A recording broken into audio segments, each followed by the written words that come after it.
Majina ni Ali Edin Abdi, ni mkazi wa Isiolo.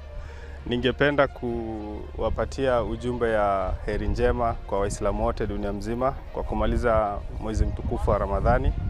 Na mwezi mtukufu wa Ramadhani ilikuwa ni fursa mzuri wa sisi kufanya ibada na kumkaribia Mwenyezi Mungu. Na sherehe ya Idi ni wakati mzuri wa kuwakumbuka wasiojiweza katika jamii. Sasa nakumbusha na kuhimiza Waislamu wote tukumbuke maskini, tukumbuke wasiojiweza katika sherehe ya leo.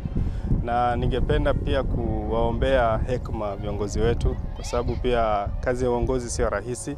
Naomba Mwenyezi Mungu awapatie hikma ya kuongoza vizuri na kuwa karibu na jamii na kuwakumbuka pia wale maskini katika jamii. Ningependa pia kuwaombea viongozi wetu katika mazungumzo yao, katika ahwali yao, katika kuishi wao na uongozi wao, wakuwe na hekima, wakuwe na busara na mazungumzo yao, na tuhakikishe kwamba tuna unite community zote na tuna unite nchi nzima. Asante.